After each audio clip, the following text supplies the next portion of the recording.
சிறகடிக்க ஆசை சிறையில அடுத்த வர எபிசோட்ல நம்ம விஜயா இருந்துட்டு நேரா மீனாவை பார்க்கறதுக்காக போறாங்க.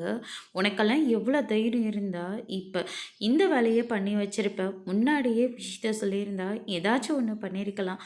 ஆனா இப்ப என் பிள்ளையோட வாழ்க்கையே கேள்விக்குறிய நிக்குது. இதுக்கு நீயும் தான் ஒரு விதத்துல காரணம். அந்த கல்யாணி இந்த ஊர்லயே இருக்கக்கூடாது. இந்த ஊரை விட்டு அவ போயிருக்கணும்.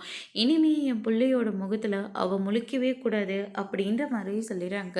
அதுக்கு அடுத்ததான் வந்து பார்த்தீங்கன்னா, மீனா இருந்துட்டு அவங்க போகிறதும் போகாதும் அது அவங்களோட விருப்பம். இதுக்கும் எனக்கும் என்னத்த சம்மந்தம் இருக்குது அப்படின்னு சொல்லிட்டு மீனா வந்து கேட்ட உடனே பார்த்தீங்களா இவ எப்படியெல்லாம் பேசிக்கிட்டு இருக்கான்னு, இவளுக்கு அங்கே சப்போர்ட் பண்ணி பேசிக்கிட்டு இருக்கீங்க. என் பிள்ளையோட வாழ்க்கையே போச்சுங்க.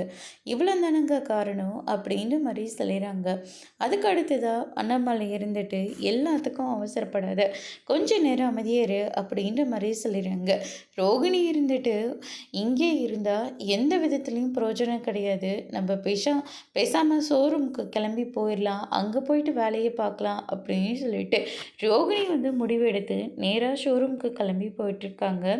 இன்னொரு பக்கம் நம்ம மனோஜ் இருந்துட்டு வீட்டிலே இருக்க ரொம்ப கஷ்டமாக இருக்குமா, நான் பேசாமல் ஷோரூம்காச்சும் போகிறேன் அப்படின்னு சொல்லிட்டு கிளம்புறாங்க. அதுக்கடுத்து தான் நம்ம அண்ணாமலை இருந்துட்டு முத்துக்கிட்ட நீ அவன் கூட துணைக்கு போப்பா அப்படின்ற மாதிரி சொல்லிடுறாங்க. அதனால் மனோஜை கூட்டிகிட்டு நம்ம முத்து தான் ஷோரூமுக்கு போகிறாங்க. அதோடு இன்னைக்கான ப்ரோமோ முடிச்சிருக்காங்க.